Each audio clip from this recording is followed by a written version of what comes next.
My dear Marcus, I hope you can read this letter despite my quivering handwriting. I've done my best to keep from smudging the ink. We've lost a good friend today, Marcus. Bumblehorn is dead. Just when his bloody family arrives to join him. You and I both know how long he's waited for that. I'm right devastated for Miss Nodori and her children. I think I'll send them on to Pontum. Doesn't feel right keeping them around here. I suppose I'll catch you up on everything else that's happened with Jump Team 5 and the Honey Fiend. For nothing else than to distract me for a bit of repose. You see, after they left the Honey Mines, the team convinced the Honey Fiend to take them all the way across the river Leosa to one of the salvage pits. I bet you're wondering how they crossed the river. Ice. Vela turned some of the river ice the river water to a block of ice and sailed it across the river. Even took Raviana with her. Unfortunately, Ravi's not one for keeping balance on a block of ice in the middle of a torrential river. Found herself sprawled out, belly down on a rock at one point, but eventually made it across. From there, she cut down what's sure to be one of the oldest ak trees along the river, making a makeshift bridge for the others to traverse. When they arrived at the salvage pit, it wasn't long before they were fighting the Honey Fiends. I know they weren't trusted. I know they weren't to be trusted, but this jump team, they still managed to disengage without exterminating any of the little pests. In fact, the slippery one, Fair, managed to coax the fiends together with a bucket of honey. At that point, Raviana shrouded the fiends with a thundercloud. Marshgrave managed to fool one of them with imaginary voices, and while all of this was happening, they managed to find a strange charcoal-colored disc in the pit. They also found the sign to the lavatory, and I really wish they would have brought that back. I'm tired of handing out tokens to pay people to put up signage around here. With disc in hand, they left them as one strange, maybe changed for good Honey Fiend waved goodbye. Oh, that owl I wrote about yesterday? Turns out Vela brought it. It seems as though the two of them are connected in some magical way, as Vela has command of that bird more than I've ever seen any practitioner of falconry. Vela sent the owl to check on our honey caves, and was able to report back with findings of what looked like an underground explosion in one of them. This is about the time that our dear Bumblehorn was attacked, Marcus. Stop reading now, if you need to. There was a warlock here in Stridlitsia. He went straight for Bumblehorn, searching for Genis Fitzgig.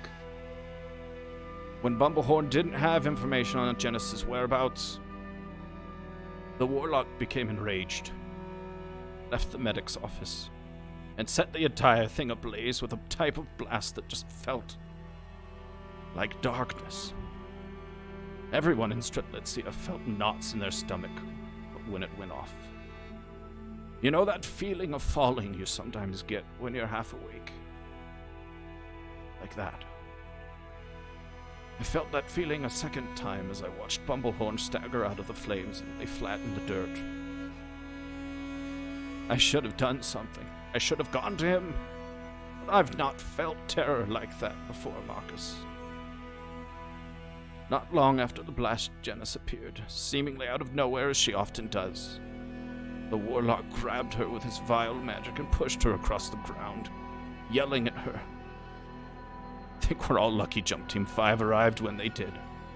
It seems as though they are all capable and even talented combatants. Ravi striking major blows with her axe, Quentin with his crossbow, Bear with her short sword, and Vela casting what looked like shooting stars from afar. Even the owl, Luna, proved capable. The warlock really stood no chance and last minute escaped using what looked like a fracture disc, although I've never seen them used by anyone. That's all I've got time for the moment, Marcus. I've got to go help Midori pack her things for Pontum. Forever yours, Marcus of Argentail.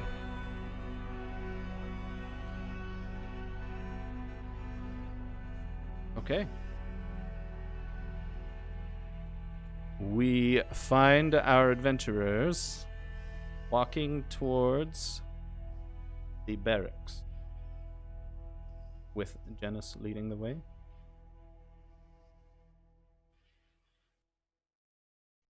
It's all yours. What would you like to do? You mentioned my mother? Do you know my mother? I do. Come sit with me. We will discuss it. She opens the door into the barracks and offers that you move in front of her. I will go and sit at a table that's big enough for everybody.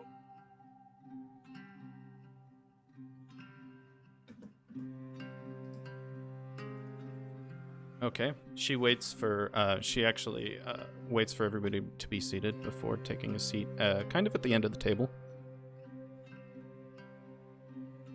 I also sit, and Luna's on my shoulder. She turns to you, Ravi.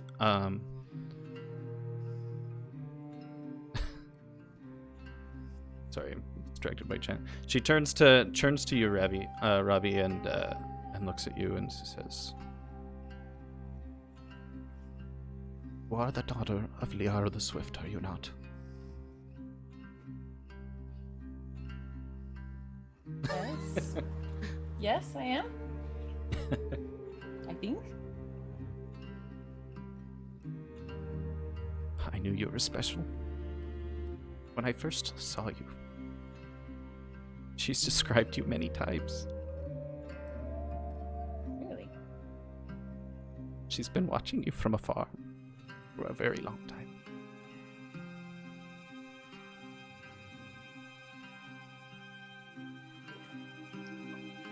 Why do you know her?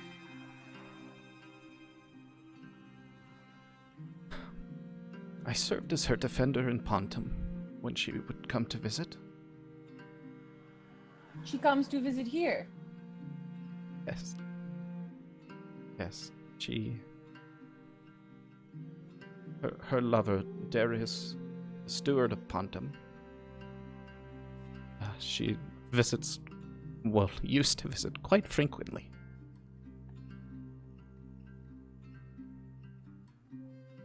Is she always on this side of the conduit?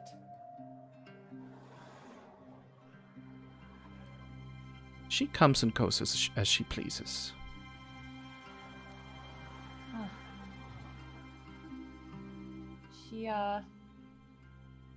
She bid me to come here, but she did not tell me what I was supposed to be doing. Interesting. She was able to reach you. Sort of. She needs you. She's disappeared. I have suspicions that the voiceless ones have taken her. Voiceless ones? Yes. Who's that?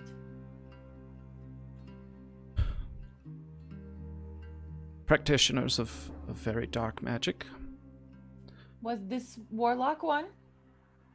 No. He was not.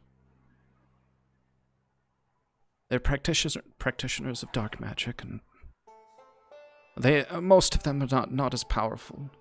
Not as powerful as this warlock. They're an underground, a cult that used to work their way into Pontum, but as soon as Liara disappeared, I haven't seen any. I've spent some time trying to hunt them down. To no avail.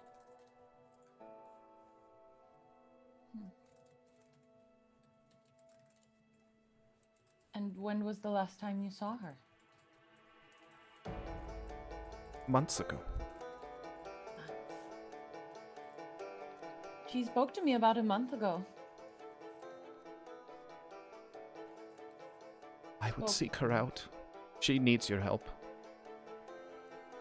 I don't know how to find her.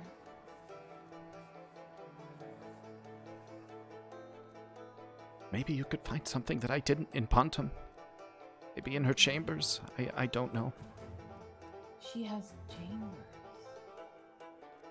Well, she's visited quite often. Must be an impressive man. He's gone too. Where is he? We don't know. Did they leave at the same time? Yes, they disappeared overnight. I don't know how they managed to subdue her power and take her. And get past me, standing on watch. You were there. I was. I didn't see anything out of the ordinary, though. When they didn't come down in the morning, we went and checked, and she was gone. Where in the city is this? It's at the very center. You won't be able to miss the palace. Palace. She has good taste.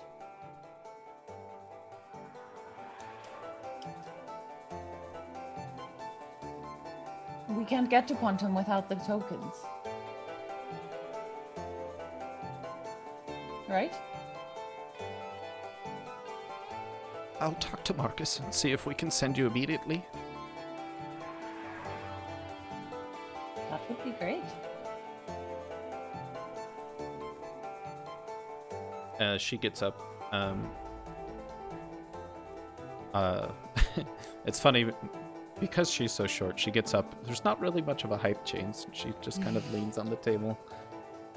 She says, "You need to help your mother. I fear that this has implications far greater than just for her." And with that, she turns around. I'll go find Marcus. And she walks off. I look at Robbie. So, do you want to explain anything? What is going on? Who is your mother? Why is she here?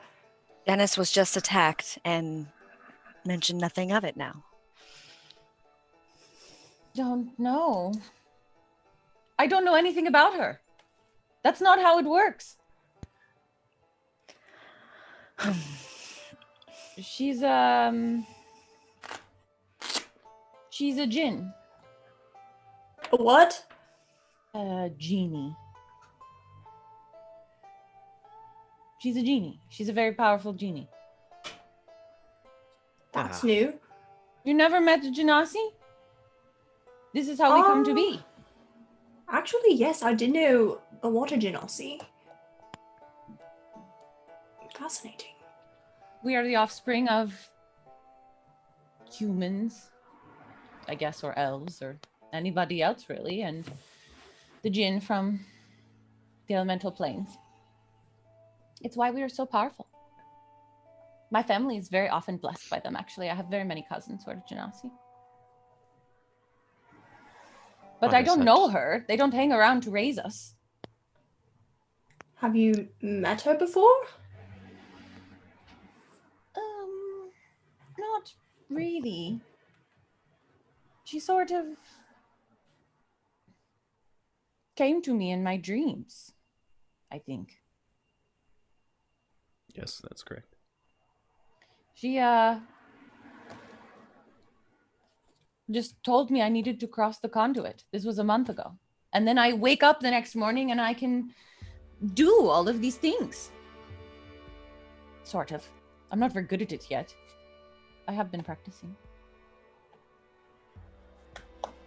Regardless, if we're going anywhere, I'm afraid we're not safe. And I don't think I'm strong enough for another fight, especially not against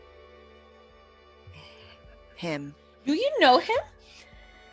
Vaguely. Could we be more specific? A crew I was with was attempting to rob him. I was meant to be a distraction, and I failed. He disintegrated everyone. For some reason, left me.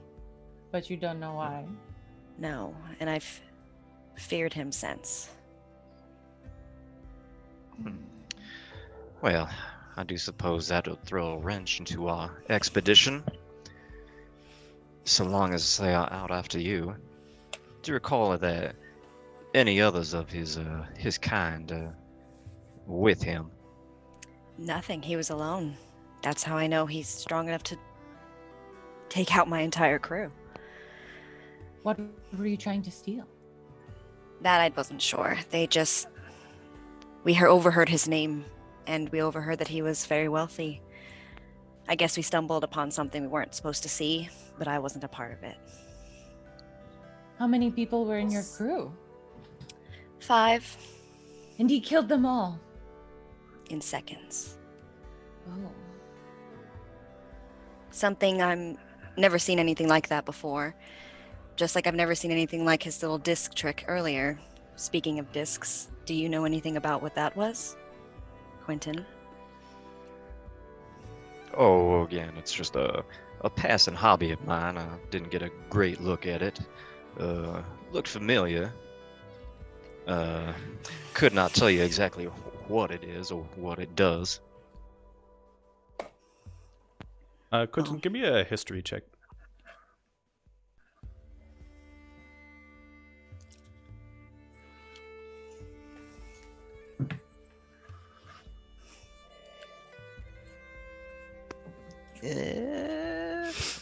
That is a 10. 10. 10. I mean, you know just about as much as you've seen. Yeah. You do know that disc looked very, very similar to the one that you carry. Whether it has magical properties beyond, or even the same as what you saw him display, you don't know. Just looks similar to this one we've found, but well, that's all I can say for certain. Well, I would assume he's after all of them, so don't let that be known that you have it. Well, appears as he and I are in direct competition. But why was he here and why did he kill Bumblehorn? That's something we need to ask Janice. Well, she said that he thought she had something he was looking for. Do you think it was the disc we found today? Possibly. And then he immediately breaks it and uses it? He clearly had another one. Or something. We don't know. As you were talking,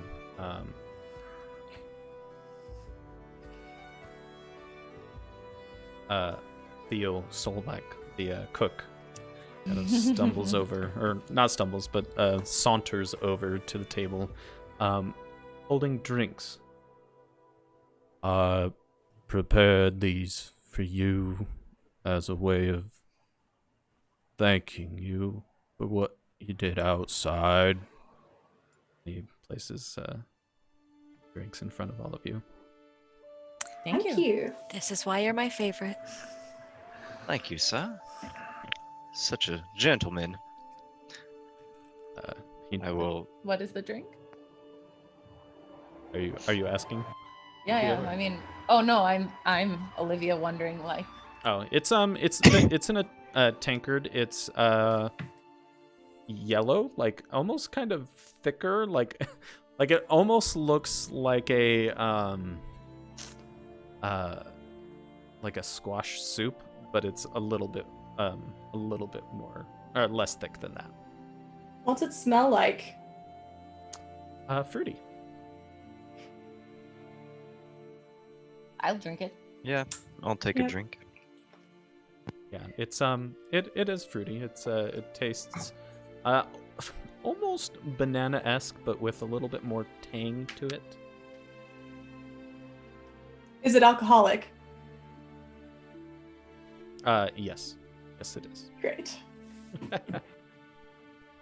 But as long as you're not downing it, we're not gonna roll for I'm just gonna down it real quick. I just wasn't sure if I needed to add any from my flask or not. Good to know I don't.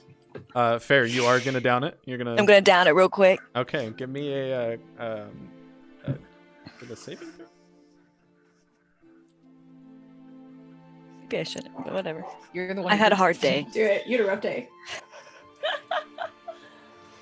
Let's see here. I feel like he usually does Constitution saving throws. Yeah, let's do a Constitution I don't saving throw know. for you. 9. Nice. Okay, you are you're drunk. Ew. Definitely feeling it. I mean, like, you're not plastered, you're not falling over, but you are like everything. Well, this is really just good. This is quite delightful. What is this drink? Ack ale. Ack ale. My favorite fruit now. Well, you, sir, are quite the bartender as well. Man of many talents. Just nods and then walks away. That's why you're my best friend. I love him. Oh. Anybody else want to reveal why they're here and what dangers we should look out for? I already told you. Can I insight check that? Yes, you can.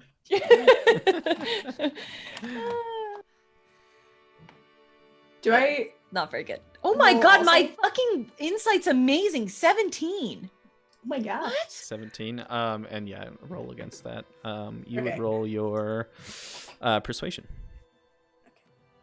Why is my Well, that was a big fat 4. I mean, yes, I did already tell you. I didn't say everything, but I did say the reason that I'm here. Robbie's not going to say anything, but she's going to look a little suspicious. I think you're lying. Do you? I think you need Fair- some water. fair- I think you mentions- need to go to bed. Fair mention's completely baseless because she's drunk. Guilty. Well, maybe we should go see what Marcus and Janice have to say and then go to bed. Yes, as I think you- we could all use a good long rest. As you Quentin- mentioned that, Janice and Marcus actually come through the door. Oh. And come immediately over to you. You can see that Marcus has been crying.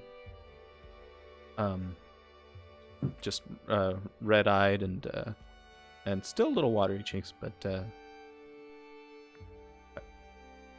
I want to thank you for standing up against that warlock. I appreciate your services here, and Janice says that you need to be off to Pontum as soon as possible. Yes. Very well. I already owe you a token each, so I will provide the rest for each of you. And he actually reaches down, pulls out a little bag, and hands all 5 tokens to each of you. They're actually just a little. It's like a little wooden token with a gold inlay with the P on it.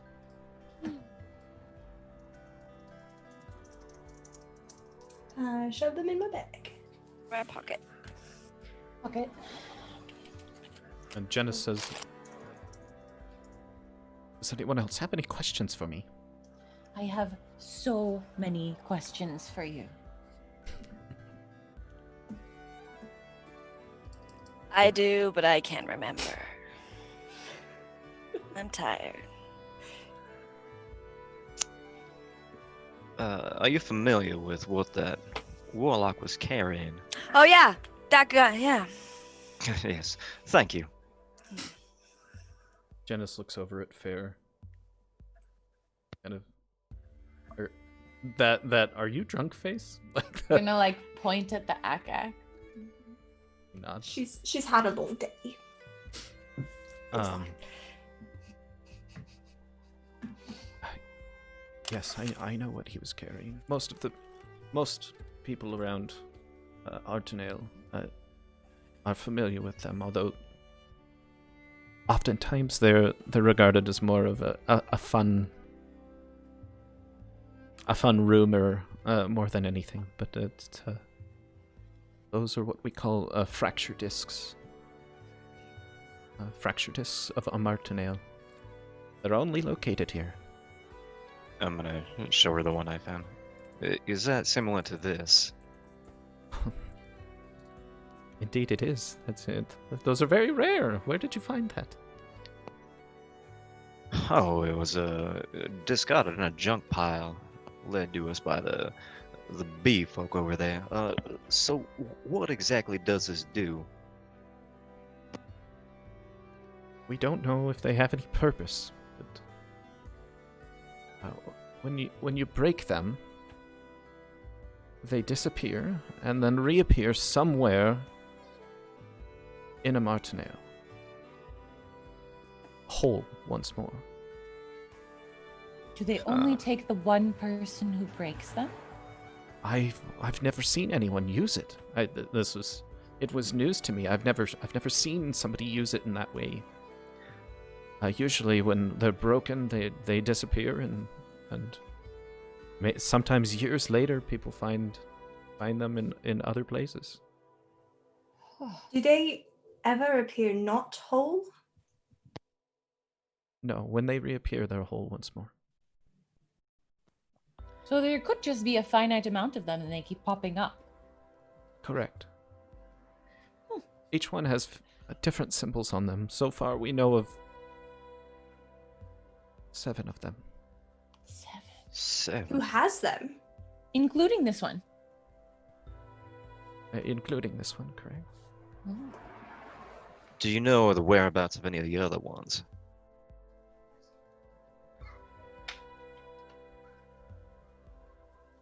I'm gonna roll for her.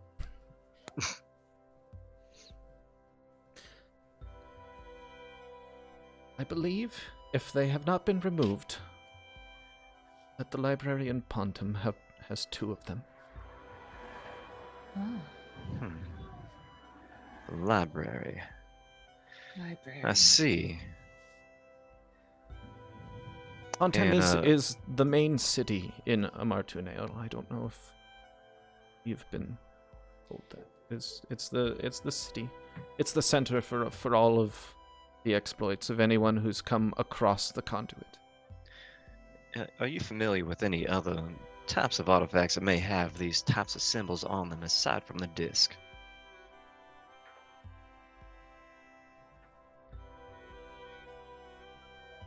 What if we got all 7 and broke them all at the same time? Well, I'm with you for the first part there, but the second part we're gonna have to debate about. Maybe we would go to 7 different places. Just an idea. I don't know of any other artifacts. I see. Well, that is all the questions I have for you. Thank you so much for your time. Welcome. Oh, wait, Janice, who was this warlock?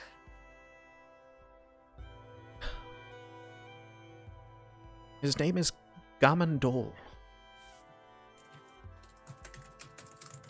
and he's been pursuing me for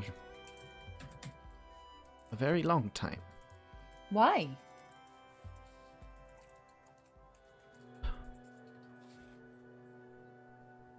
He thinks that I have something that he seeks. What is it? I don't know what it does.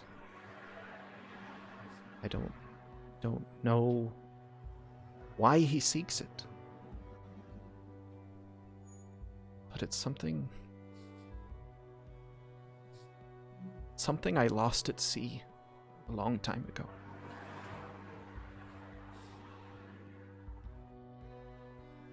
What is it?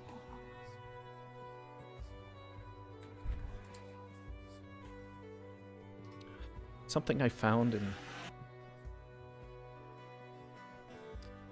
the ruins in what's that? Can't remember my freaking continents. Something I found in the ruins north of the Feather Range in Loncalad.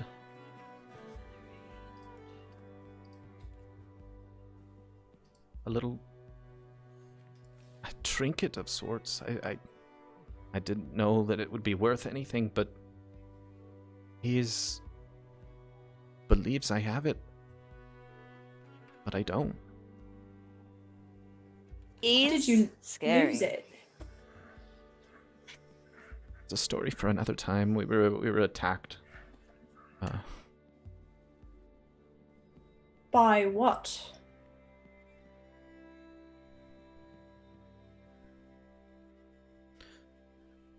Another ship.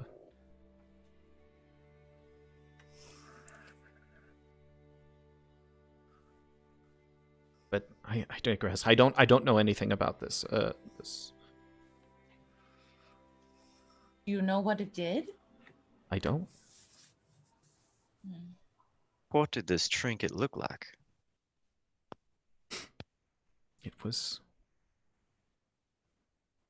a little black cube, but when you stared into it, it was not. There was never any reflection of any light. It just, you look into it, and it's just the black surface all the way around.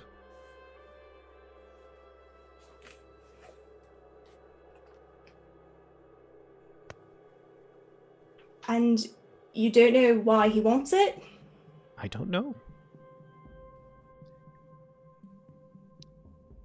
Ennis, he killed Bumblehorn. What if he comes back? Are you gonna be okay? Do you need... I'm sorry, guys. I can't do this. Maybe we should go to sleep. Good night. Just gonna like pat her on the shoulder. We'll go to sleep now. Well, are you going to come with us to Pontaine tomorrow? We go tomorrow? I can't. There's more research to be done. The tower that you first met me in. I've been trying to see if it has any significance with the land around here, and maybe that in some way I can reach out to your mother. I can't talk to her, so I can't help you there.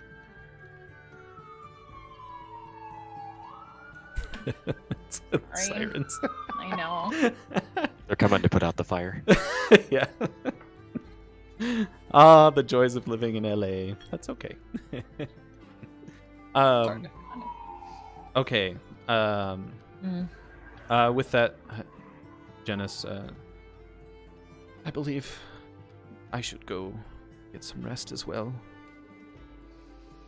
I'm sure Marcus can give you the plans for leaving for Pontum if that's what you decide to do in the morning.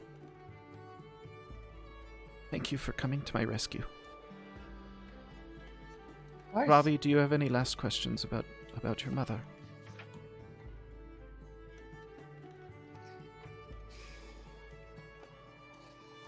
I mean, why me? Doesn't she have other children? You're the only one she talks about. I just think it's very strange that she's never said anything to me until all of a sudden she's vanished.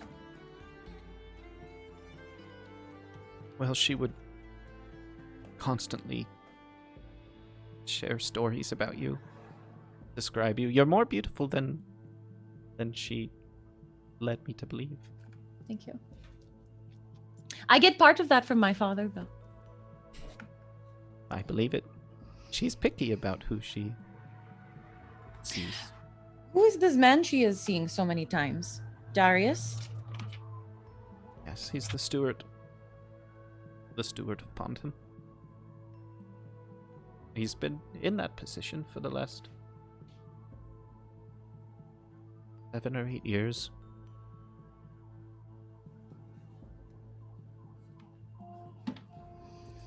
I don't have any other questions, I guess. Very well. I will go get rested. Marcus, can you help them with their plan? I will do that. What time would you like to leave in the morning? I mean, I think we have to talk about it. Very well. Come see me at the town hall tomorrow when you're ready. Let me know. If you decide not to leave, I'm sure there's work to be done around here that we can task you with. Just let me know. And again, thank you. And he walks out. I'll be right back, and I'm gonna chase after him. Okay, he's just getting outside the door, and... Marcus, before you go, I just was wondering, do you know of a wizard? Gloryfall? Something Gloryfall? He's supposed to be here, somewhere. In Martinale. Gloryfall. I mean, if he's a wizard, he'd most likely be in Pontum, I would assume, unless he's set up shop somewhere on the outskirts of our reach, of our exploration. Do you know where I might look in Pontum for him? Well, I've always been here. I don't know anything about the layout of Pontum. Well, who should I ask then?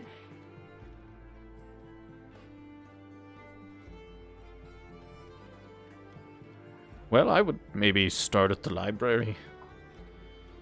All right. Thanks, and I'm sorry about Bumblehorn. He looks at you. These things happen. And he walks off. Thank you. As he says as he's walking away. Good night! And I head back in.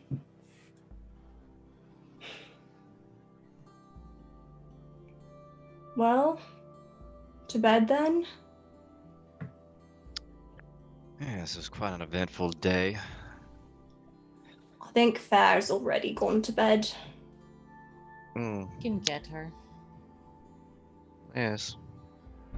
Quentin, did you want me to see what I can find out about this disc?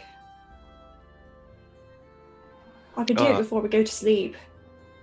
You have some special insight into this? Well, yes, I can probably learn something about it, but I do need something rather valuable. I need a pearl in order to make it work. Ah, right. Well, let me see what I have. I'm gonna dig through some jewelry I have. And pearl, you say? Yes. It's got to be worth at least 100 gold. 100 gold. What? Good morning! Gold. Go ahead and give me... Would you have a pearl? Would I have a pearl? I'm gonna make you roll for this. Yeah. I mean, it's something I could have, but not necessarily that I... Right. Let me Specifically give me a... Oh, gosh.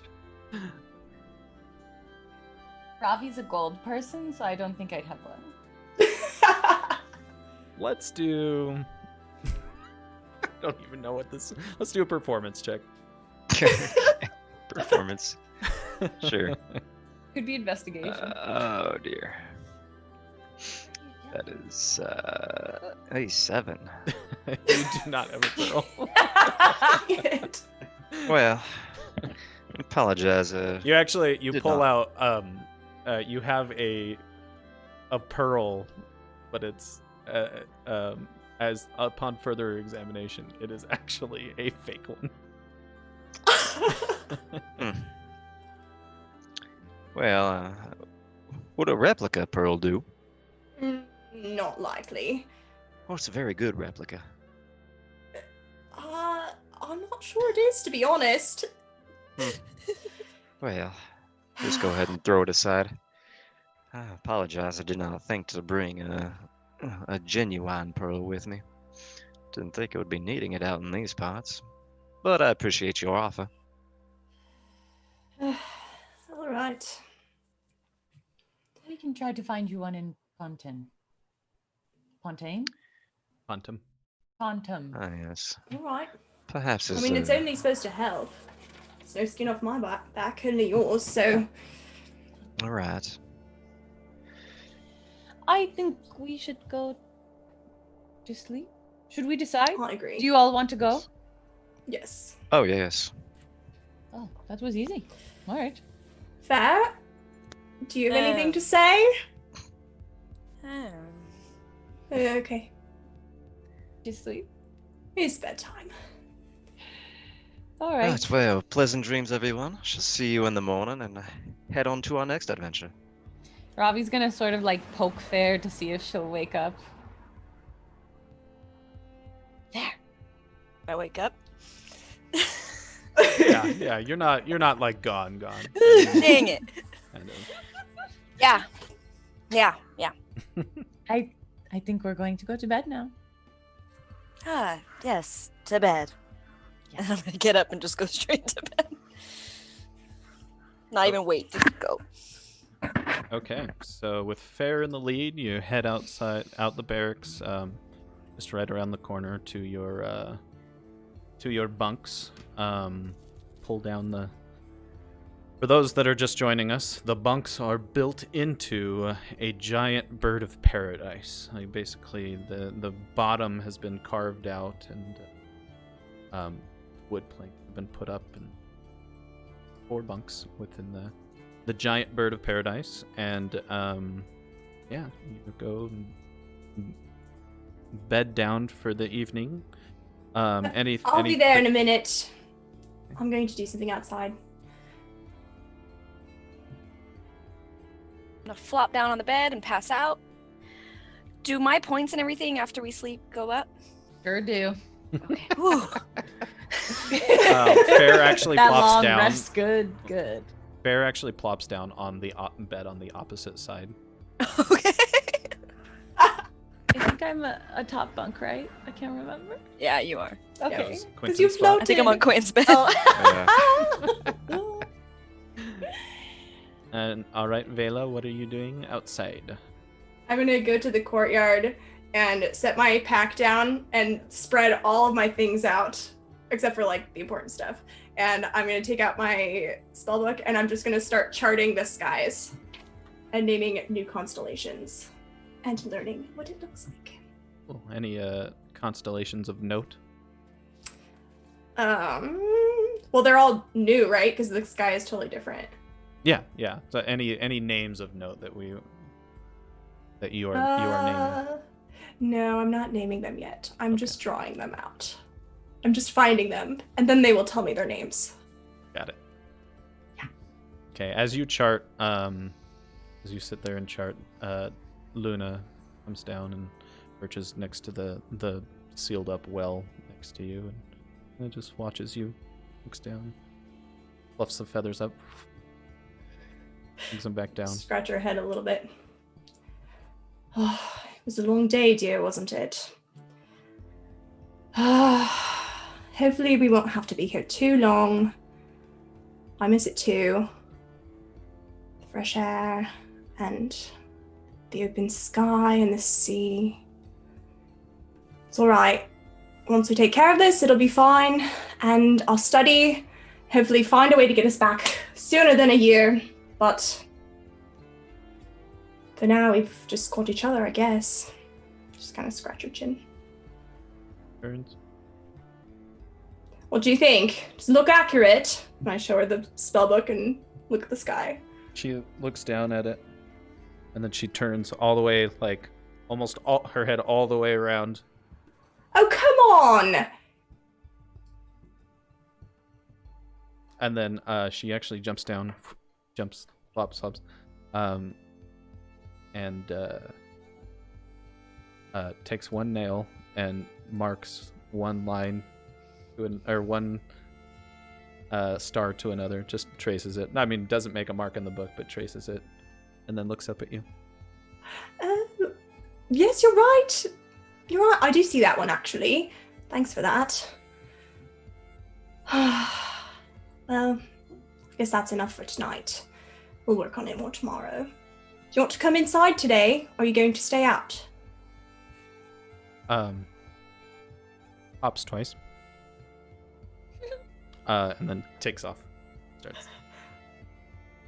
Have a good night. Enjoy yourself. And I go inside. Okay. And climb up to the top bunk and flop down. Alrighty. So everybody falling asleep now? Yes. Okay. So the night passes without any commotion. You're able to get a full night's rest. And yes, fair. At this point, you can click long rest, and that should bring your HP and, well, you don't have spells. Yeah. You have a spell. Oh, yeah, I do. But yeah, renews and refreshes everything, and yeah, this will be the first time that you get to use anything you gained from level 2. So, Really? congratulations. Excited! We've made you wait long enough for that. Oh gosh. All right, at the crack of dawn, you hear.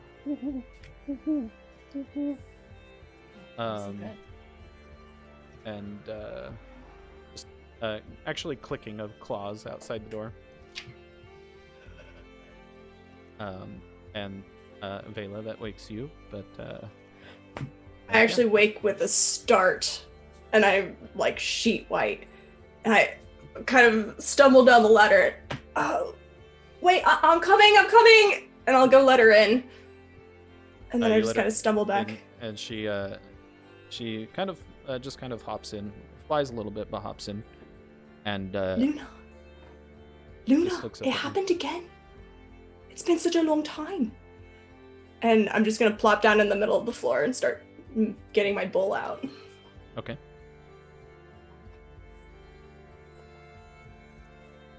And is there I'm so excited.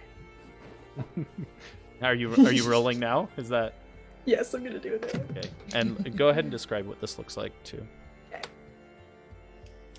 I'm so excited. The DM's worst nightmare. Here we go. Yeah, I'm so freaking excited. Oh, you don't even tell me? No, I don't. Okay, I did learn though that you have to call those out before the Yes. rolls are made. Okay. Yes. Yeah, I still look sheet white, and I sit cross-legged on the ground, and I get my little silver bowl out. I set it in the middle of the floor, and I take out my horn, and I pour the water into it. And I start using the shape water cantrip to kind of swirl it around until it turns dark like the sky. And it has little, like, sort of stars peeking through. And I kind of squint at it for a minute. No. That's the wrong one. And I hike up my jacket sleeve, and I have tons of tattoos all over my arm. Just kind of go, no. That one. And then I reform the constellation in the bowl, and I just have like a couple of shudders, and my eyes glow a little bit, and then it kind of fades. And all right, I don't think I understand this.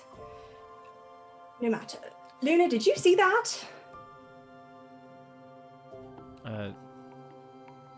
He just kind of looks up, down at the bowl, looks up, No? Just me? just fluffs, and then down. Just me, I guess.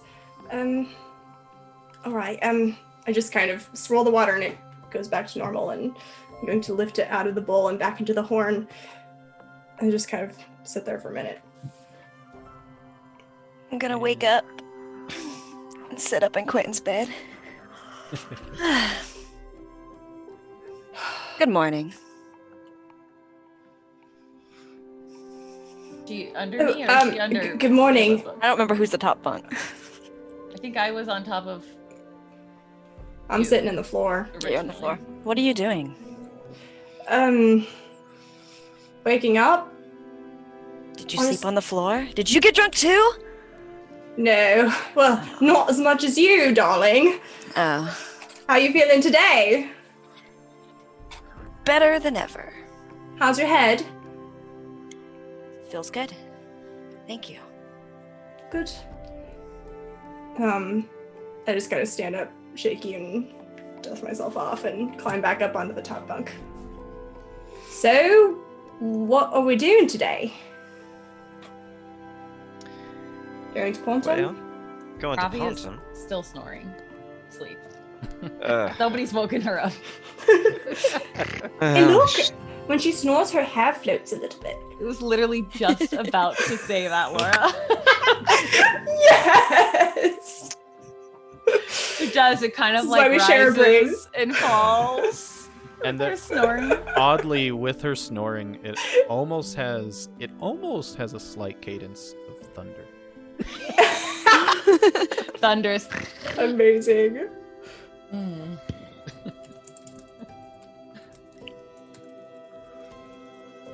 Well, is anyone waking up, Robbie? Hey, I'm It's not a just big gonna day. enjoy I'm it not for a gonna start it minute. like that. Everyone's like, no thanks. Should I just sleep forever? Yep. Luna, do you have to go wake her up? Go ahead. Be nice. Luna,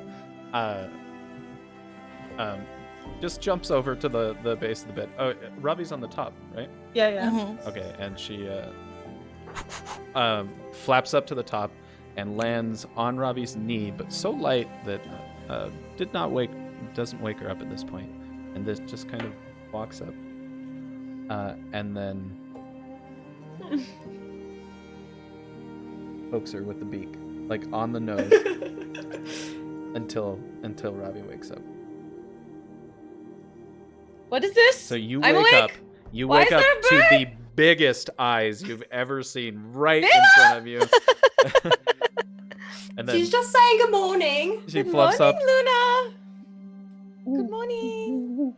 I'm just going to like very gently like try to sort of like cup her and put her down on the cover. As you raise your hands, she actually grabs onto him with her talon. At this point, you've never seen owl talons at this close up, and they are wicked sharp and wicked strong. Like they grab onto you, and it actually hurts just a little, but not. There you go. Kayla. And she jumps off Please take take care your of and her. just kind of lands on Vela's arm. Okay. Nicely done. I prefer,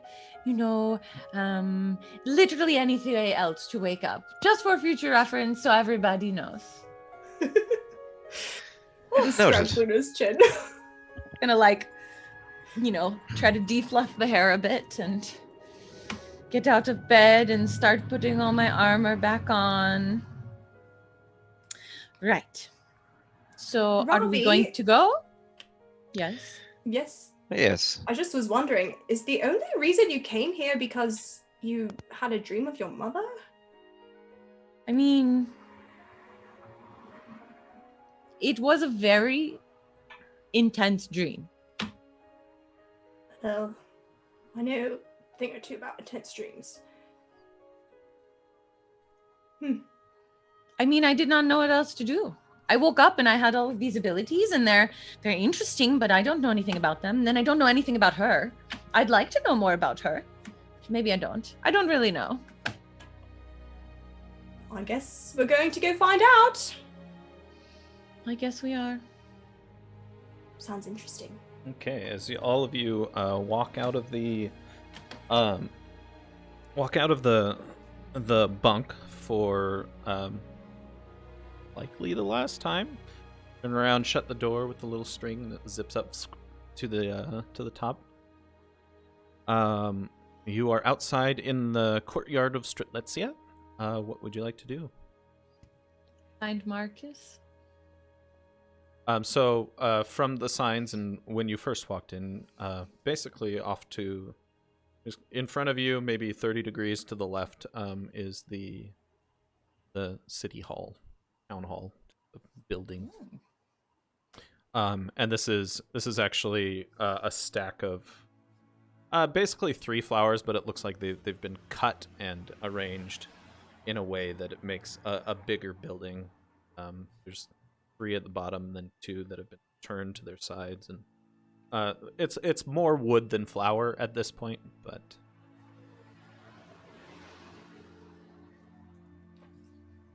make your way over to City Hall.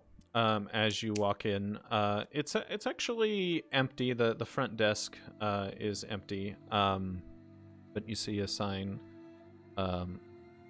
that says Marcus of Artenale on the right-hand side near a door. The door is closed. I'm going to look at Quentin. I'm gonna go knock on the door. Okay. Give me a strength check. Knock it down. That would be you. 10. 10. Okay. You knock on the door, and there is nothing. Maybe you should knock a little harder. I knock a little harder. Okay, this time Quentin knocks harder, hurting his frail delicate hands just a little bit as he really raps on the door. And behind the door, you hear like things shuffling around. Quiet, walking. Opens the door, and Marcus,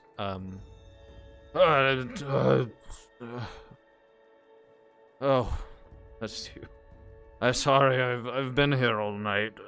And you look, as you gaze behind him, you see a will and paper on his desk. And it looks like there's a bottle with the yellowish drink to the side, mostly gone at this point. I've been here all night. Off to Pontum, then. Yes, that's a plan. Working on something of great import in there? Oh, no, just writing a loved one. So Oh. I assume you'll be wanting to take the bees to Pontum. Excuse me? The Bees? bees? The bees riding the... Oh. Can't take the bees. I've already given the saddles to Snidori. You can ride the bees? Well, how do you think we get off the plateau? You don't think we... Don't know. Well, I suppose... Wait. Plateau? Yes, the plateau that Strelitzia is on. Yeah. Unaware of this. Kind of not making any sense right now. Well, it's a big plateau. You wouldn't be able to see or tell from anywhere in Strelitzia, but we're let's see, 400 feet above the rest of the rest of Martinale. Oh. We usually take the bees down. It cuts at about a day's journey off of the 3-day journey to Pontum. Okay, Marcus, let's circle back around to saddles. The saddles, we sent Miss Nidori and the children off earlier. Oh, However, you're welcome to take the bees. They're a little bit more difficult to ride without the saddles. Or you can take the staircase. you said taking the stairs would add an extra day to the journey? That's correct. It's a long way down. Do you know when they'll be back with the saddles? Well, it'll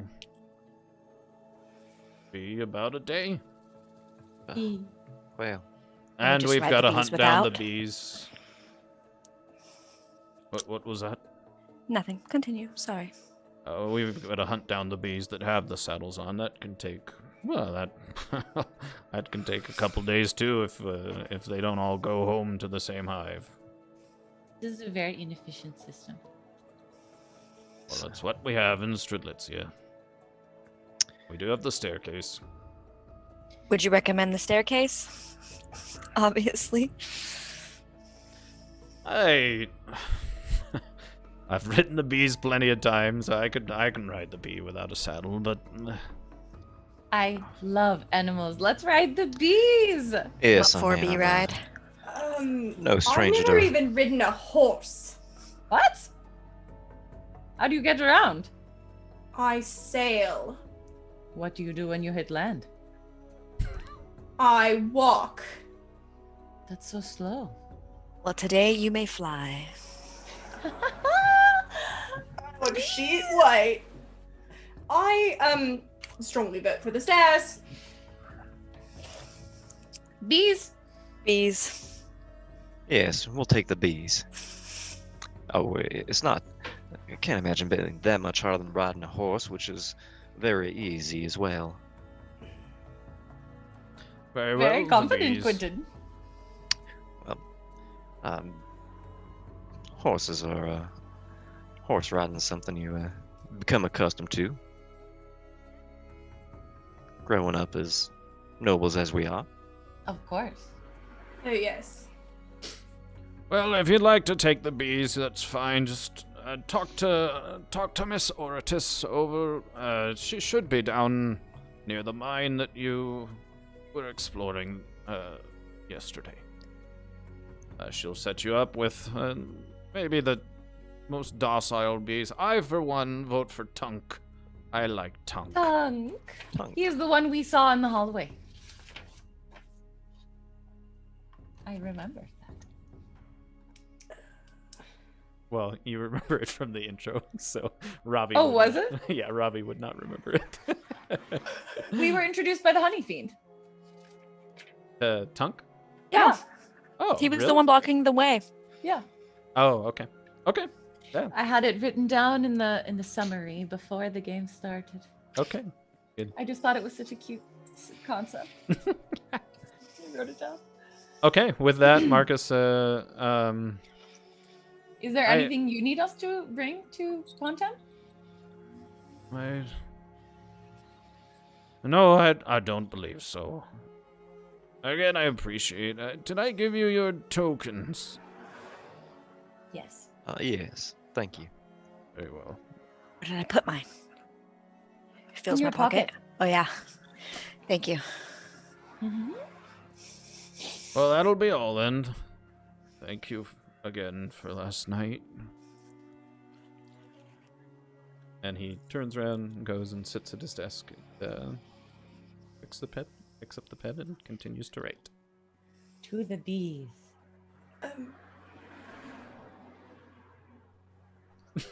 I put my arm around Vela. What's wrong?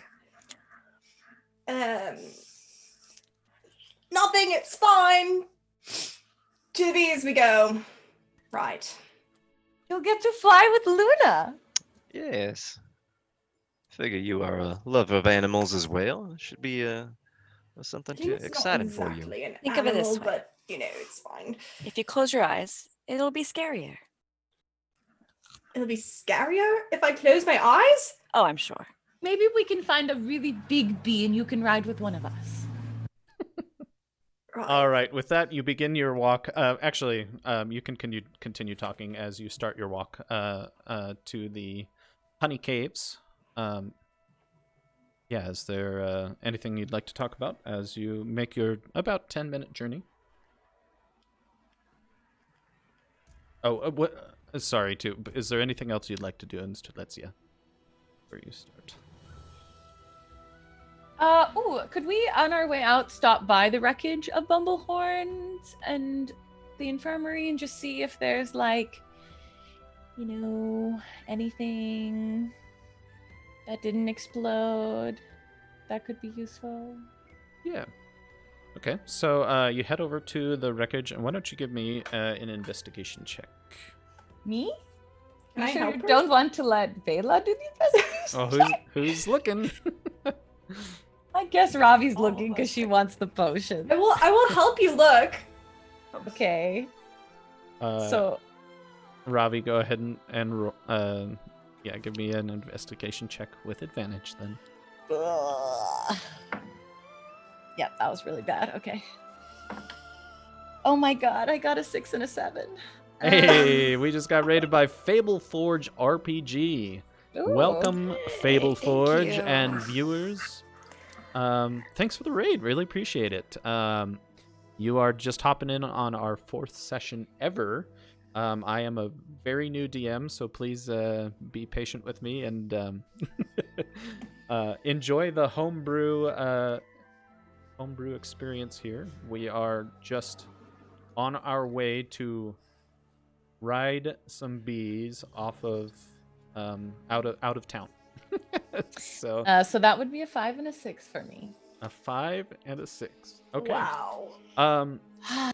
As you go through Ravi, as you explore this wreckage, there are still actually warm coals, red coals, burning on the edges of the building.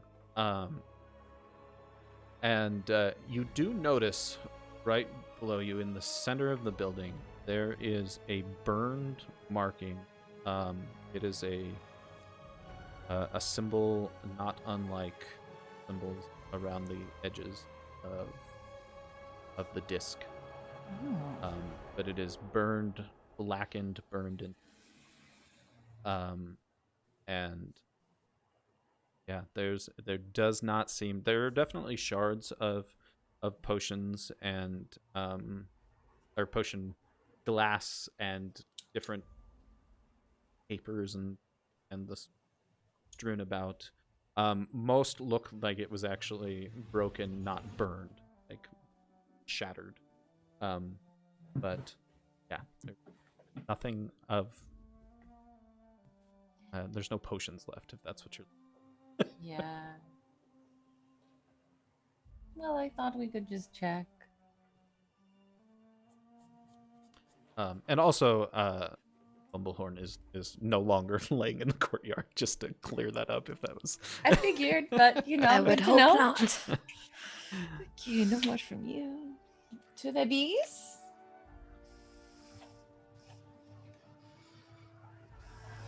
To the bees. To the beast.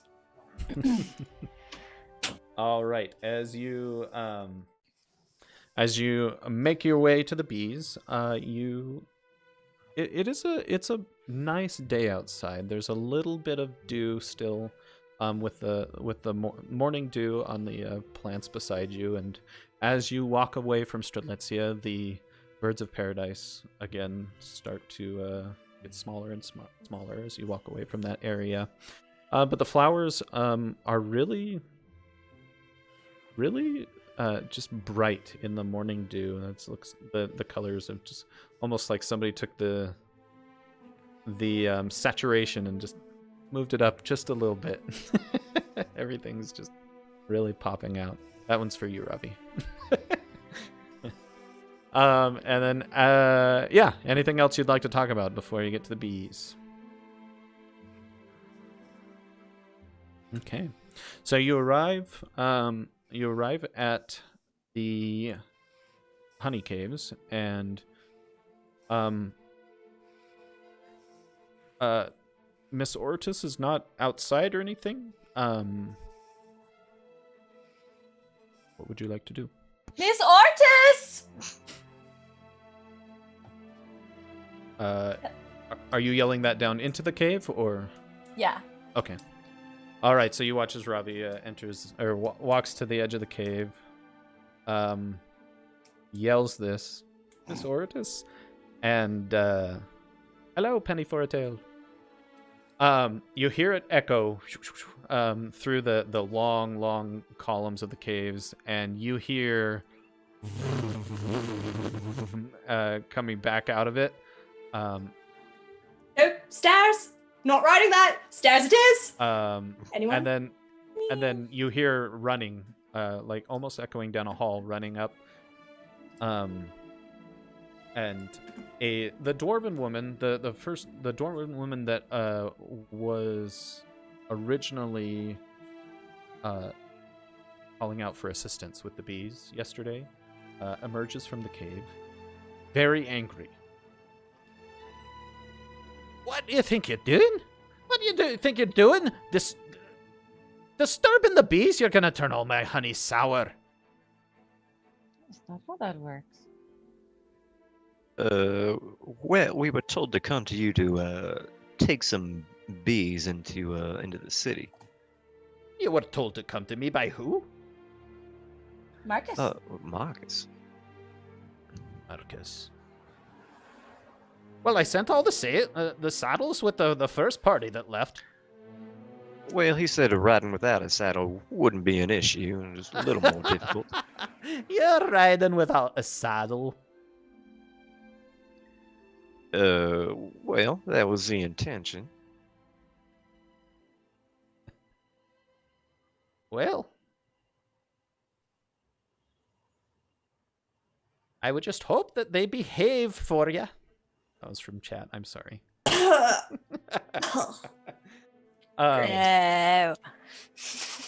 Riding without a saddle. You come and disturb the bees, and now you want to ride without a saddle. All right. Did he pick out bees for you?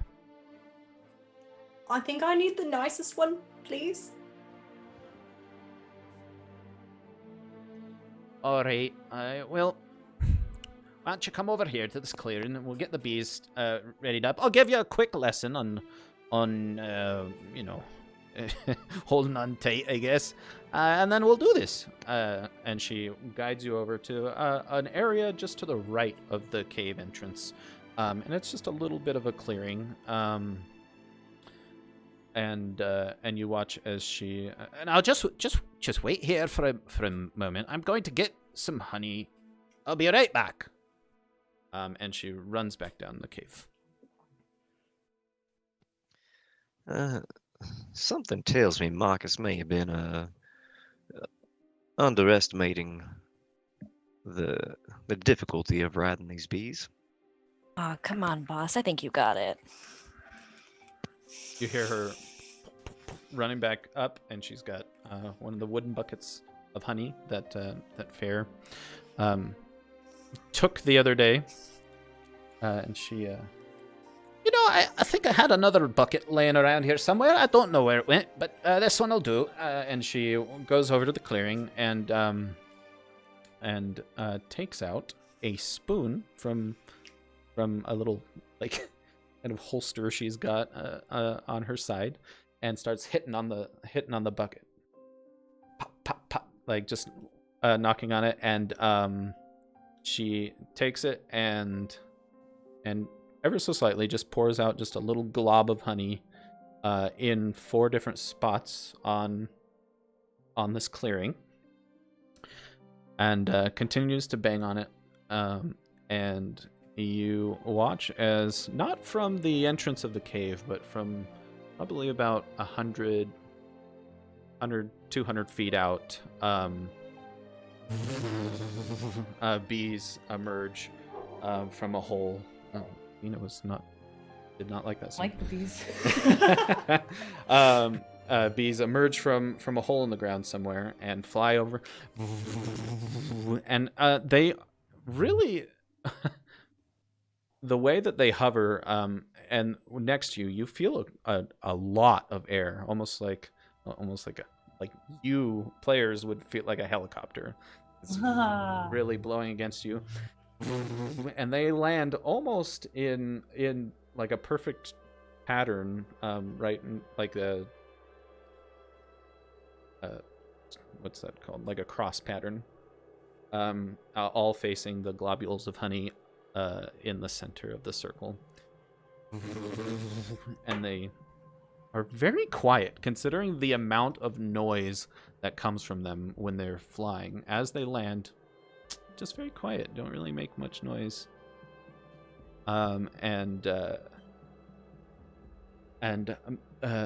You watch as the dwarf walks over to them and starts scratching one. Tonk, I know you're sad, Tonk. You didn't get to go earlier, but now we're making it up to you. You get to take some weary travelers off the plateau. And you watch as she reaches up above the eyes, which are you can't really see where the bees are looking, because it looks like a bunch of bee eye. But she reaches above the eye and starts scratching up behind the head, and you watch as the bee lowers the front of its whole body down and almost seems to kind of react like a dog as it's like getting scratched, and kind of like leans into it, and as she scratches it, you watch as it continues to kind of spread out its front legs, and just kind of lays there,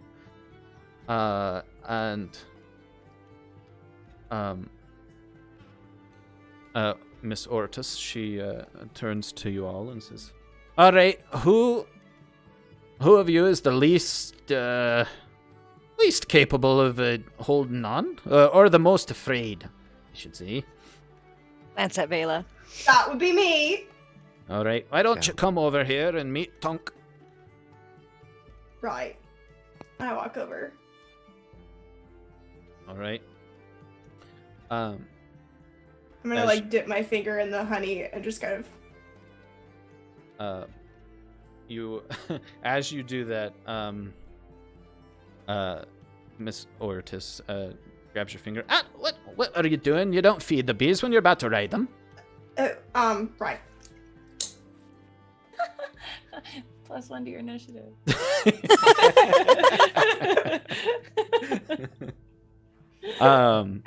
And she says, "All right, come here.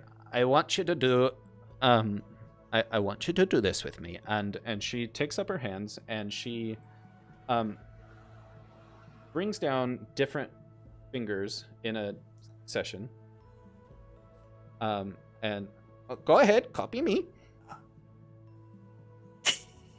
And she's like, when you pet the bees like I just showed you, you need to do it like that. They're recognizing certain patterns, and they've learned to trust us like that.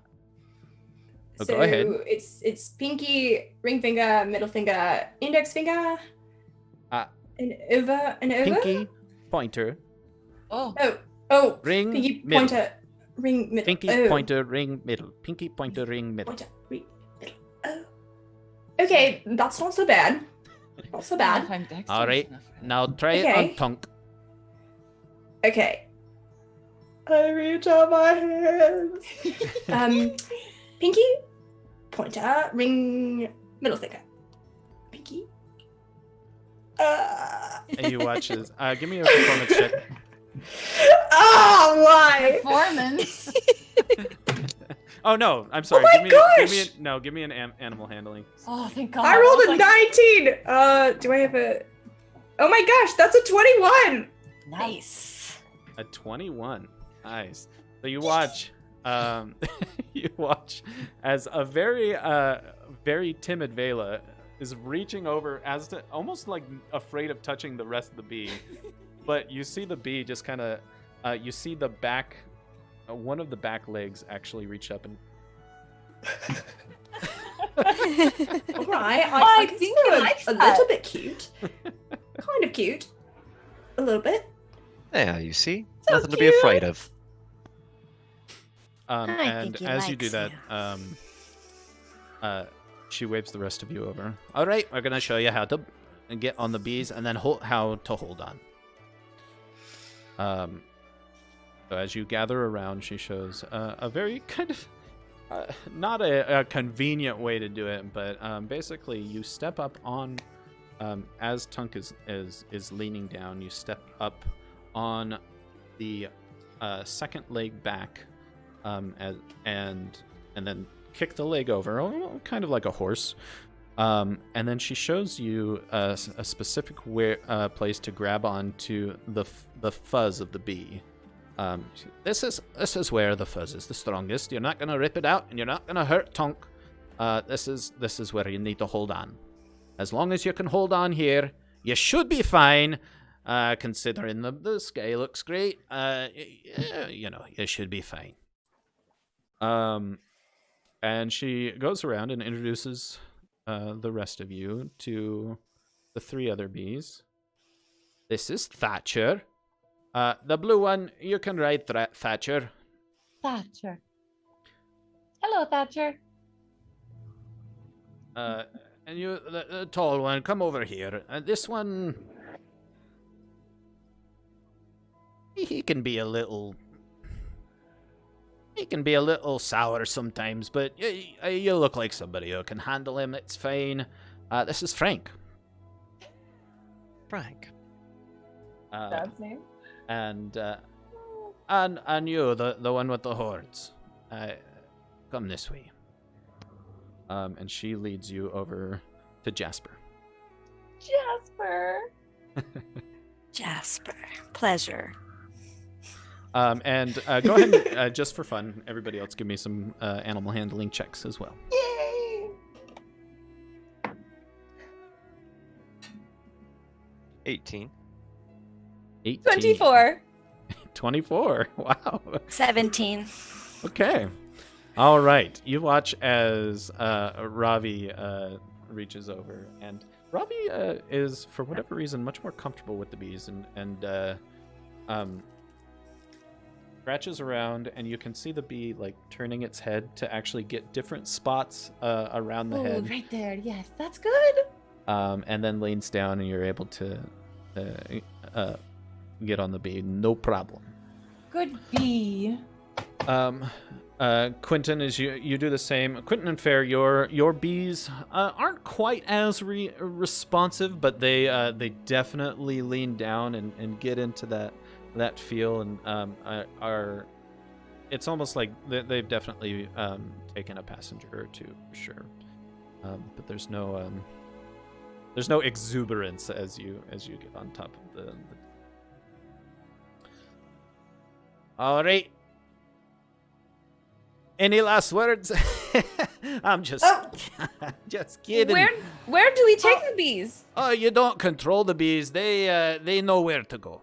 Oh, that's easy. Yeah, you just hold on tight. Yeah. Sometimes you might. It depends on which stop the bees stop at. There's a few different places they like to go at the bottom. It might take you a couple hours to find each other. It shouldn't be a big deal. Here you go. And she Wait, what? and she taps on the What? How do you steer them? and she taps on the bucket. Boom, boom, boom, 5 times, and you feel a vibration under you, and everything just is super, super loud, and it's shaking. And we'll take a break there, and when we come back, we're going to do a skill check. Oh my All gosh. right. Oh god, I'm so bad at skill Oh, challenges. dang. I apologize, friends. My rolls never work out for these. Skills. Wow. I love the bees that So we cool. can ride I know. so much, Paul. I love them. Do I need to draw a Ravi on a bee right now? I love Yes! it. Yes. Yeah. So cute! She's gonna look like a little fairy because the bees are so big. We've got Team Tunk. Tunk Oh for my life. god. I Just love need to draw a picture of everybody now flying in formation on bees. Yes! Oh my Yes. god! I'm gonna look like cute little fucking fairy ornaments. I love that. All right. If we are ready, let's jump back into things here. I'm going to quickly explain what a skill challenge is for people that don't know in chat and players. So what we're going to do here is riding the bees is a difficult task. And rather than just give you one single roll for it to see if you succeed or fail, players will be given the opportunity to come up with different ways to use their abilities to succeed at riding the bees to the destination, to their destination. So you can look through your ability scores, you can look through your spells, or you can look through whatever you'd like to do. Like if there's something that you come up with creatively, we'll make it work and we'll roll it. And there's a set amount of successes and fails as the party, like it's party total, and we'll go from there. Sound good? I was having a camera crisis. Do I need to repeat all Just of the that? beginning. No. I Solve it. still. I think I got it. Okay. So basically, you're going to come up with ways that you're going to succeed on writing these bees, whether it's Okay. whatever you want to do, and we'll roll on it, and we'll go from there. So, yeah. Jeremy says, "May the odds be ever in your favor." So, They never are. as the bees begin to buzz and really, I mean, flap like, it actually it's so much air that Luna can't actually stay on your shoulders. Like she's like she takes off and starts circling around from above because No! Don't leave me! Oh, all right. Bye. and you'll be shouting to one another because you won't be able to hear each other otherwise. And the bees all at once, in unison, lurch up, straight up in the air. And as you feel like a crushing of kind of G-forces, you end up kind of hugging the bees. You're still holding on, but you're crouched down almost like a jockey on a racehorse as they fly up, and you can't help but look left and right and see just a beautiful, beautiful sight of an incredibly green plateau for miles and miles. But you do, as you get higher and higher, you do see that it ends up dropping off. And beyond the drop-off, you can see the rest of Amartinale just go on in the distance. You don't see any coastlines, and you just see it for miles and miles and miles stretch. You see rivers and lakes, and as you're kind of caught off guard by the sights, the bees stop going up and lurch forward. And everyone's hands. And you are now holding on with your legs tucked into the sides of the bee. What are you doing to stay on board? Because they are about to really, really start going. Uh, And I'll have everybody participate before we go back, like before somebody can participate twice. Paul, did you tell us how many successes and failures this is? I'm gonna try it without letting you know. Oh, okay. oh.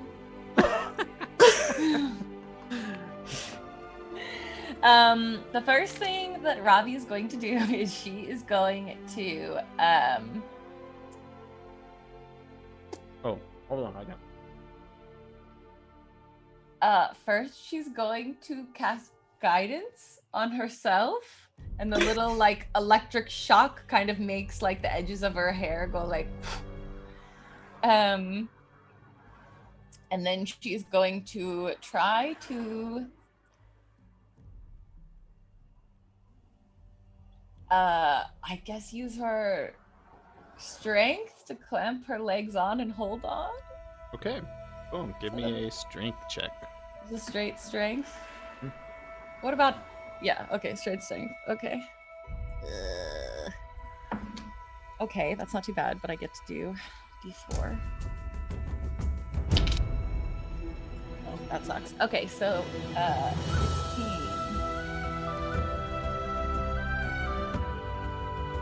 Are we doing oh no, I guess we can't because that's not video game music. Just thinking about how good How to Train Your Dragon would be for this Oh, So what did 16. you? 16. Sorry, I did not hear it. Fine. Because I got to roll my guidance. Okay, cool. So you, D4, right? Robbie, as your hands slip and the bee lurches forward,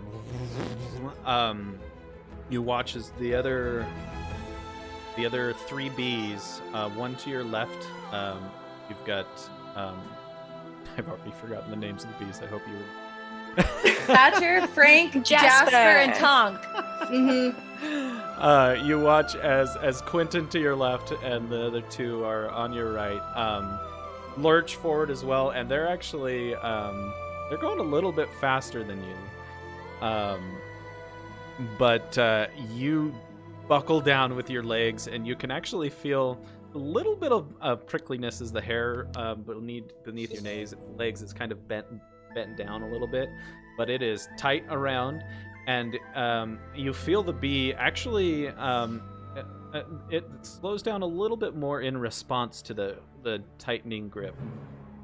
Slows just a little bit as you watch the other three bees not like take off away from you, but are accelerating a little faster. Does that mean I failed? Nope. Oh, Success. that's good. Okay. It's like, do I want to go slower? Could be.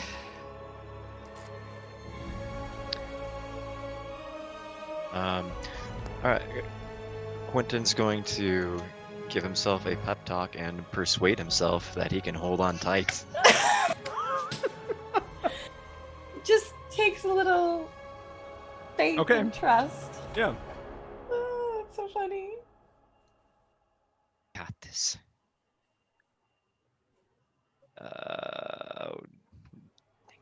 That's a 10. A 10. Okay. So as your bee lurches forward and starts to accelerate, the Quentin just gets this. You almost feel you feel like your stomach kind of like lift up a little bit as the bee accelerates and drops down a little bit. And what would you say to yourself to the pep talk? Gotta keep your eye on the goal, focused. Hold on tight. You definitely don't want to fall off this bee. Okay. And Quentin says this out loud as this is kind of a terrifying ride, and unfortunately he bumps back loses his grip on the forward part of the bee and bumps back into the last kind of section that he can be safely sitting on. Oh. And your legs catch catch the last set of legs and hook, and you're kind of Oh. hanging off the bee like this as it accelerates.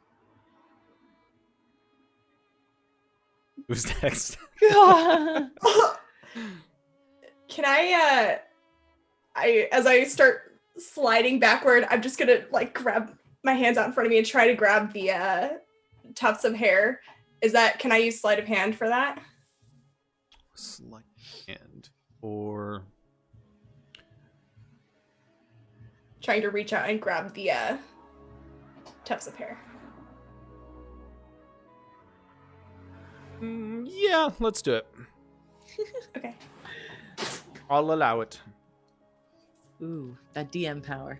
That was a natural 20! A natural 20.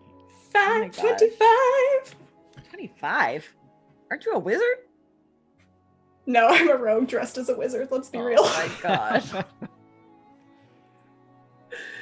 Okay, so Sorry, I'm dressed. so you as you accelerate too, your bee also drops down, starts to make kind of just a diagonal for closer and closer to the edge of the plateau, and you do lose your grip at first as it dives down, but you actually kind of reach behind and find tufts of hair as you sit back, and it's almost like a rodeo sit, but as you do this, you kind of walk your hands up the side until you find a tuft that's like well, I don't know. She didn't say that this wouldn't hurt the bee, but you grab hold of that tuft, and do the same on the other side, and you have a solid hold, and now you seem to be actually steering the bee ever so slightly, with just a little tug on the left or the right.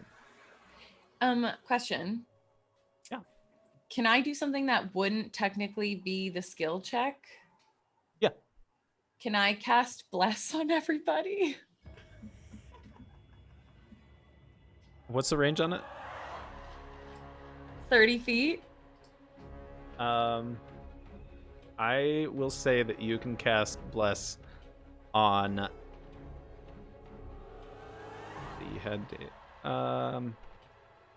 Quentin is too far. Actually, the only one in range would be Fair. Damn it. How close is she? She's about 20 feet away.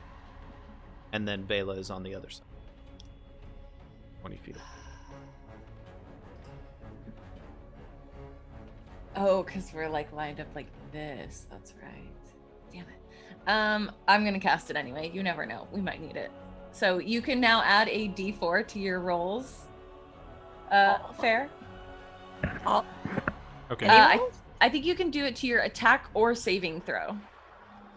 Okay. And you can do it to yourself as well, so you get it as well. Oh, great. Okay, cool. Because then, so Ravi is going to, in the midst of riding this bee hands free, she's going to like look around and see what's happening, and she's just going to like throw her hands like directly above her in the air, and like from her like palms is going to come like a big streak of blue light that kind of like arcs up like a firework, and it's going to make a big cracking sound, and little like sparkles that are like kind of glowy whitish blue like are going to settle onto me and Fair and like kind of disappear and sink into us. Cool. As Ravi does this, you watch as like these are not like particles of like obviously that would be caught in the wind and fly behind you. They actually keep up with you as they fall. Kind of an interesting look, as it's not something that would be expected as you're going so fast and the wind is rushing by you. Okay, who's next for the skill challenge or something else that you'd like to do? it's me, but the only thing I can think of is I'm not really quite sure how this is working, so I'm trying to figure out how to do it as we're doing it.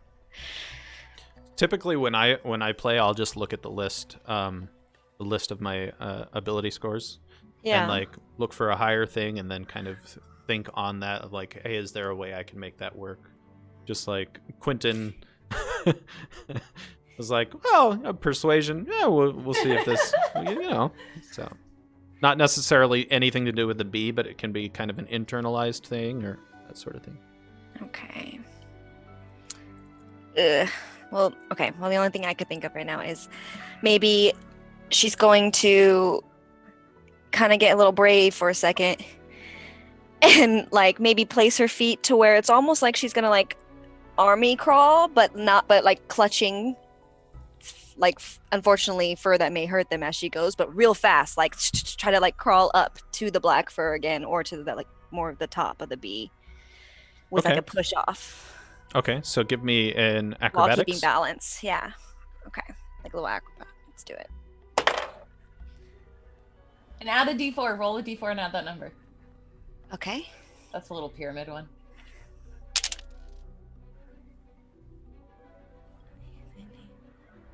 And then add acrobatics. 24. 24. Very nice. Wait.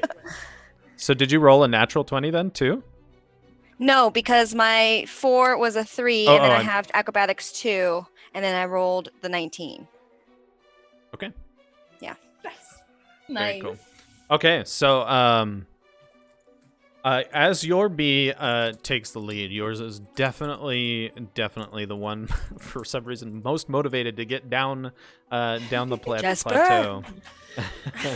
Jasper really just takes off and catches you off guard as you lose your grip and instinctively tuck and roll, and you roll behind you and grab the bee, like bear hug the bee, and you're able to, as you said, just kind of army crawl back up the bee, and now you're definitely in that like jockey position. You're hugging the bee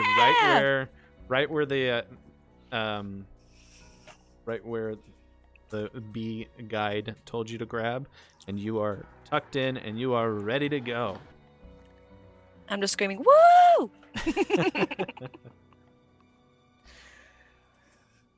Impressive. Okay, so everybody's gone once, right? Mm-hmm. Okay, so it is now open to whomever would like to take it. Does my bless take the place of my turn? No. Okay. No, you can do so.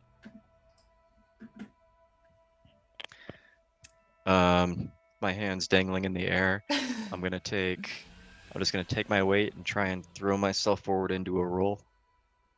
To Okay. roll forward up under the bee. Okay, give me an athletics check. Athletics. Athletics? I was hoping Crunches. for acrobatics. Acrobat. Okay, I'll let you roll acrobatics. That's fine. Oh no! The visual of Quentin doing this like makes me It is laugh so so hard. funny. Oh gosh. Okay, that's 7. Oh, My dude. Okay, you watch as Quentin reaches up and really tries to fling himself up versus all of the forces, all the wind against him. And as he does hit with the weight that he comes up with, he actually loses grip on with his feet. Oh! And you watch as he falls off with his body, and at the very last moment is able to grab one of the feet, Oh my god! and he is now hanging with two arms now from one of the legs, and the bee does not like this. The bee starts to buzz very erratically. And actually, the rest of the bees are kind of thrown off, like, oh, is being attacked, and they kind of slow down and No. start to hover around Quentin, dangling from So we're all like what's hovering. what's this bee's name? Dangling from Frank. Frank. Frank is frankly unamused.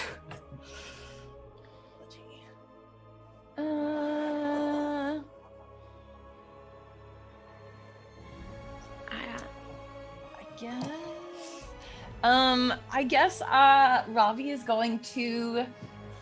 How far? What are you saying I am from Quentin? You're probably about as the bee makes its way back. You're probably about 35, 40 feet from Quentin. 35, 40. What's my You're below him and off to, I would say, like you're probably at about a 30-degree from. Okay. Is anyone above him? No, everyone has continued descending, so everyone's somewhat below, but not directly below. Oh, I keep forgetting I'm a cleric and I can pick my fucking spells every morning. Tomorrow. Can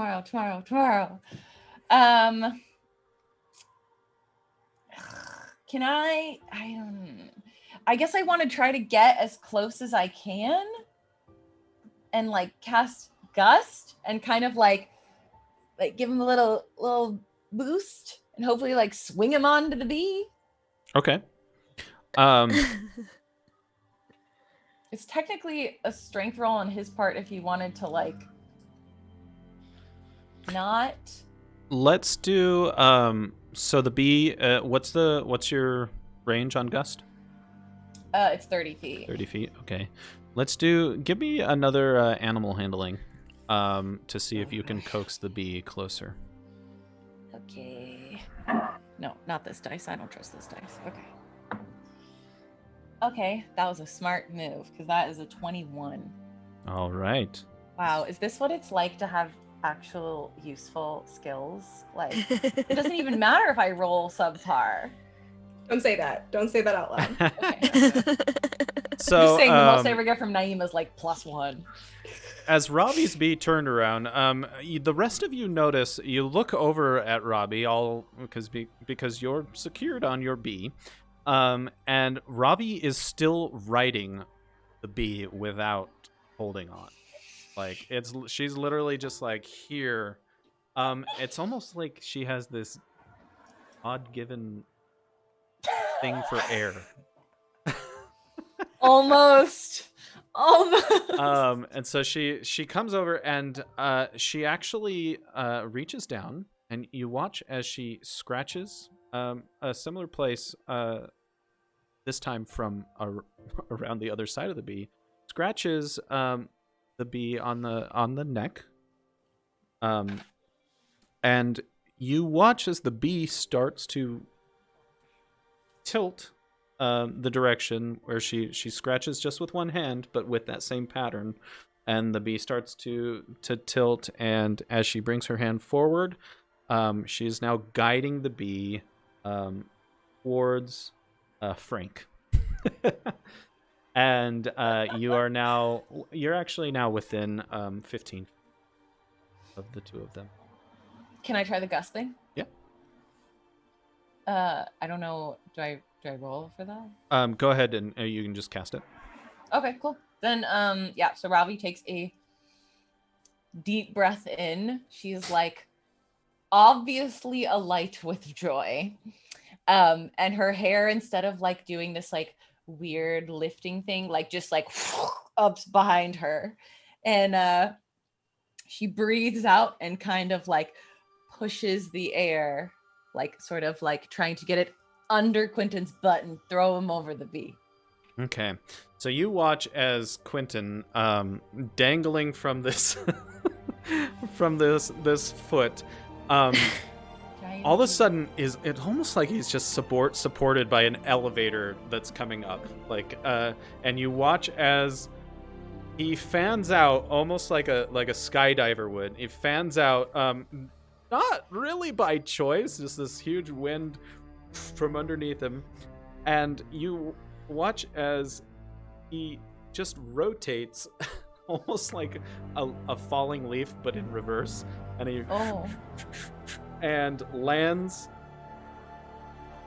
sprawled out opposite the way that you sprawled out on that rock, on his back, on top of the bee.